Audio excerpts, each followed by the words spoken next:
The truth is plain to see. If you want freedom, take pride in your country. If you want democracy, hold on to your sovereignty. And if you want peace, love your nation.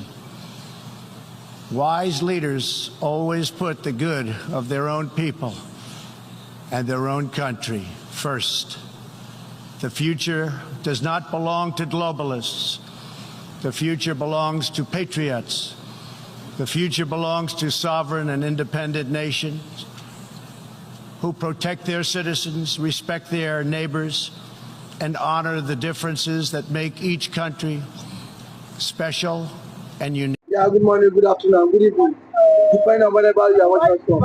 It's another edition of Politics on the Street. You can subscribe to our YouTube channel, like our videos, share, comment for more political discourse. Mazi, ASOR0CK in panic as President Trump has speedily ordered for the release of Mazi nnamdikanu incarceration. He's saying that Mazi nnamdikanu has been subjected to an unfair and unjust trial, and then he has ordered for the release of Mazi nnamdikanu. How can that be? And it has said what? It has sent cold, fever to the ASOR0CK occupants, the office of Nigerian presidency. See, listen and listen good. That is not the only thing that is sending Tinubu packing and running and fidgeting right now. Do you know what? America has declared Bola Ahmed Tinubu their assets, CIA and FBI. So I don't think it's only Mazi nnamdikanu issue that has sent Bayon Onuga, Wajabia Miller, Andela Alake, children running helter skelter. Actually, we know since 2023, after the presidential election in this country, there was fire on the mountain. And Tinubu and all his presidential aides have been running. Now, lately, Trump was elected, last year, November, not up to 4 months now. Barely 3 months into the office, Nigeria issue has been, let me say, prioritized by the White House administration to make sure that irregularities, anomalies going on in Nigerian government is put to what? Put on hold. Trump is coming, like we said, during the eve of inauguration of 47th American, presidency.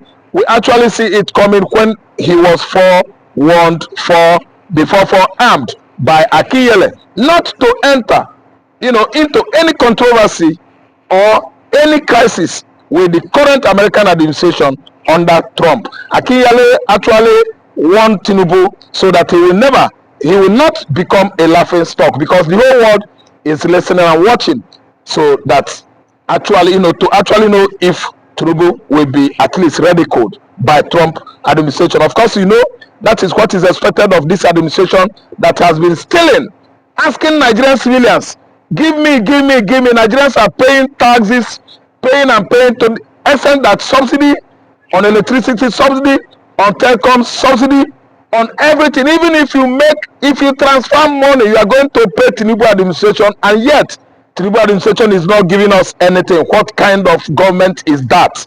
This man is bent on heavily taxing Lagosians. After taxing Lagosians from 1999 to 2007, he is now being elected, into the office of the presidency. Then that's why he tightened it the more. He wanted to at least use the same heavy burden of taxation on Nigerian nation, not Lagosian anymore. This one now has cut across the both north and southern Nigeria, and that's why we are actually applauding Trump, because we give him the credibility. I know that Trump will treat Tinubu's excesses. But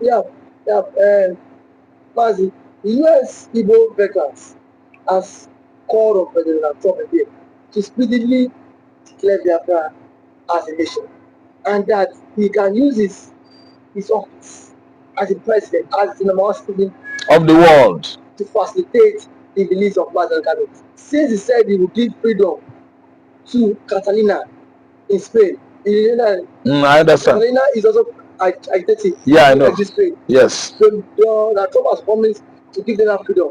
And also, if the Igbos have told Trump to also support the Biafra cause, so that tomorrow the Igbos can exit Nigeria because of the maltreatment of The Igbos. of the Igbos. Yeah. Yeah. It's no longer news because of course, I know 4 years ago when Trump was, fourth second coming was truncated.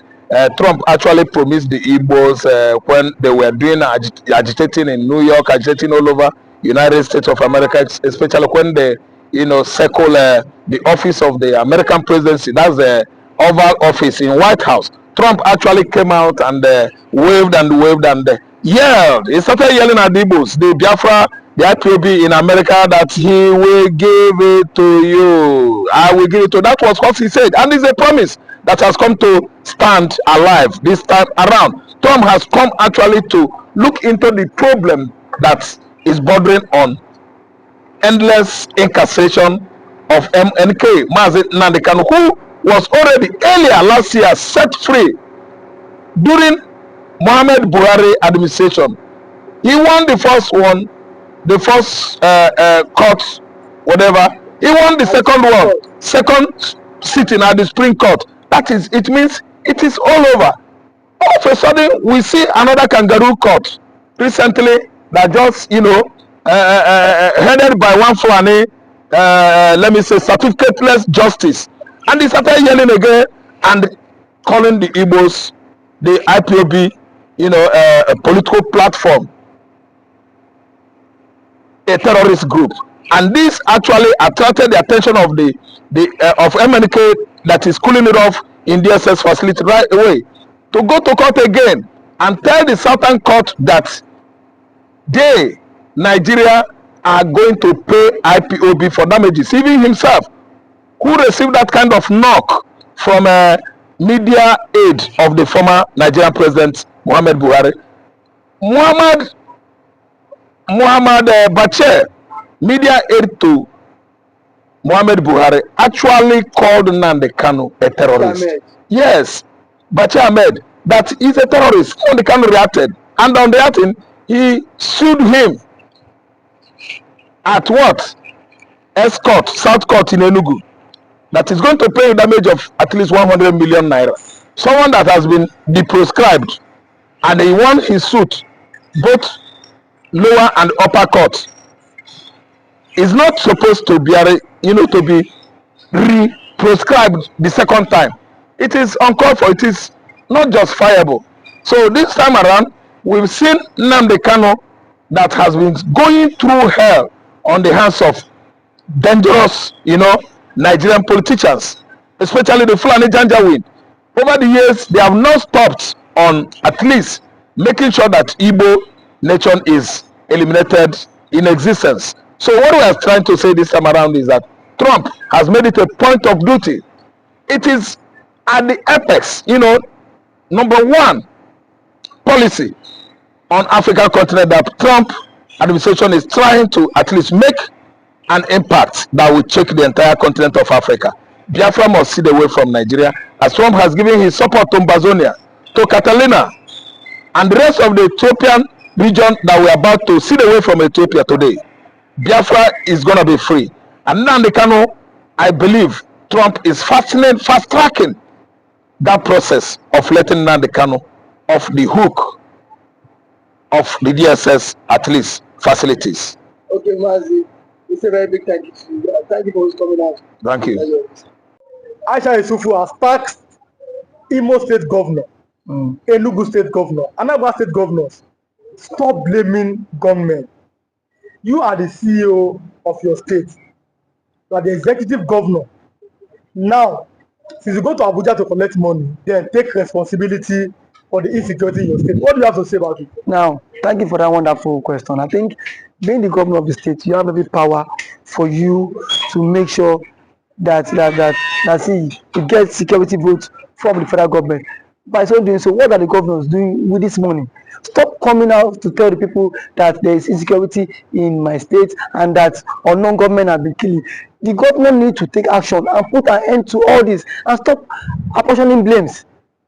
The people you are apportioning blames to are the people who their lives and properties are what entrusted in your hand as the chief security officer of the state. So for a governor to come and start telling people that see there is insecurity in my state, I think to me the governor need to stand up and then act now, because every now and then allocation is being shared for you, security vote is being given to you, and you have the mandate. The primary function of government is to protect life and property. Yes. So if you cannot protect life and property, then why are you the governor? But some have said that the governors have no power over the military. That it's only the president as the commander-in-chief of the armed forces. What do you have to say about that? The governor does not have power over the military. That is true. But see, the question is that can the governor summon military chiefs in their states, I mean the division's commander, to sit and dialogue for a way forward? The answer is yes. So if we can do that, so indirectly it's still have power over the military. Now when it comes for security meeting, don't this man don't these guys attend in his various place? They do. So the president should not come and say that he does not have the governor should not come and say he does not have power. We still have killings in Imo State, Enugu State, and some other states. For how long can we continue in this path? The people are scared of their lives. The people cannot even access government, access those who they claim to be what electorate. We cannot access people that give us the mandate. So how long can they continue like this? So I think the government of these states on their own, they need to up their games. You must up your games as a governor if you don't want to be sacked come 2027. But there's always been this fear that the votes of Nigerians does not count, and that is why our elected officials are acting this way. That assuming our vote is counting, they will sit up knowing that if I don't perform, no second term for me. Do you agree with that statement? Our vote does not count. I cannot say if our vote count or not, because I have not conducted any election. So what I'm to say is that people have lost confidence in the INEC. In the power. The reason why they've lost. You've lost confidence because so many persons have seen the case of Hope Uzodinma when but reason best the court knows why he had to give it to him. But someone who came forth in the election was uplifted and then he came forth. So the court cited some reasons which Hope Uzodinma became the governor. Reason best known to them. I am not in the position to speak for the court. But one thing is that INEC needs to be the trust of Nigerians again. You saw what happened in last election. As allegedly reports, the results were changed in the IRF quarter. So I don't know how true that allegation is, but see, it has been going viral. So these are things INEC need to repose that confidence in the average Nigerian. And for the governors too, how much is being given to you on a monthly basis?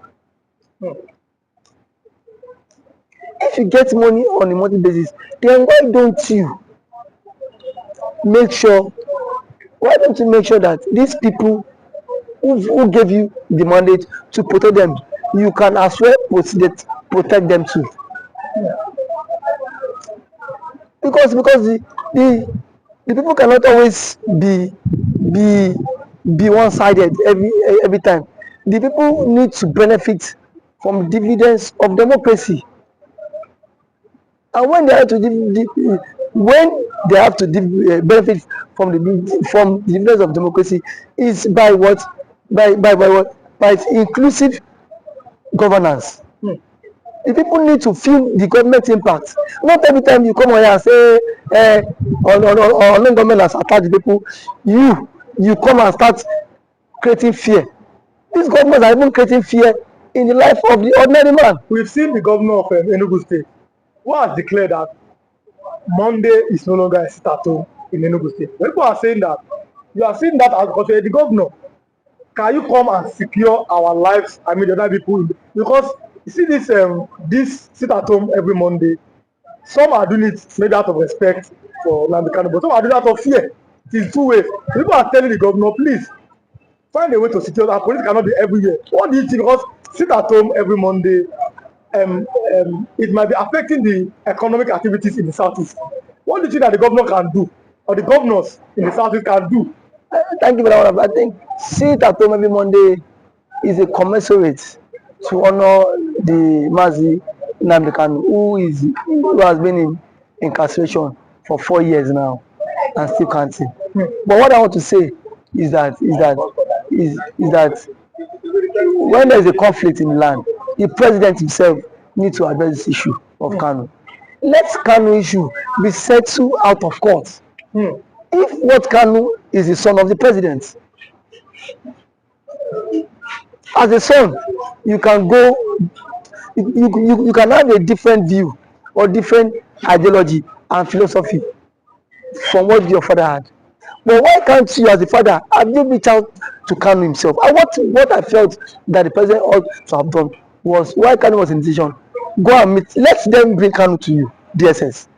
Sit down with Kanu, have a round table discussion with him. But do you think that's possible? Because we saw See, my Buhari, he could not freedom. Buhari is different. See, So, these are two different people. Yes. If you want, the security apparatus cannot be everywhere, and these guys are what, overstretched. Yes. These guys are also overstretched. So the president is the father of the nation. Yes.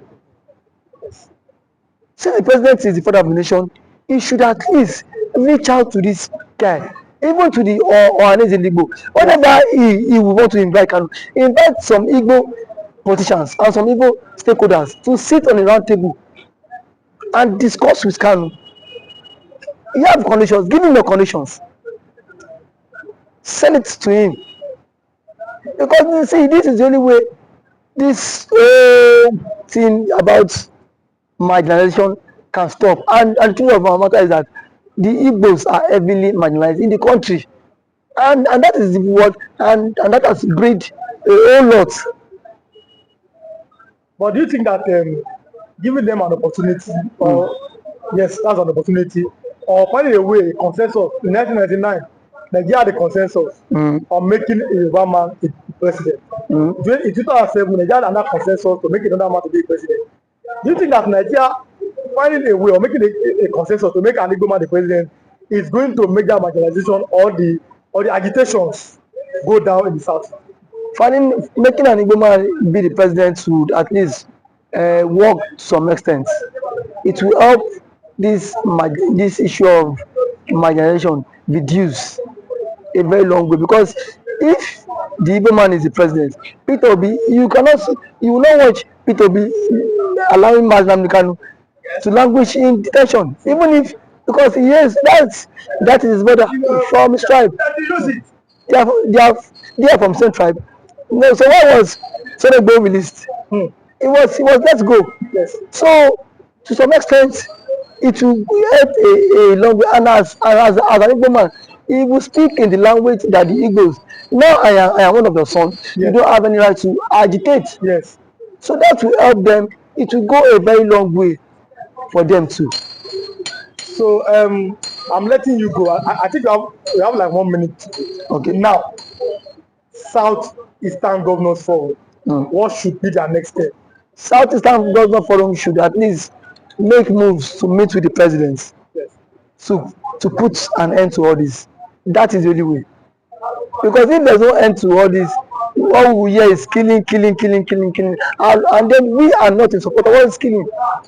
It is not good for the future of the country. It's not good for the future of the country.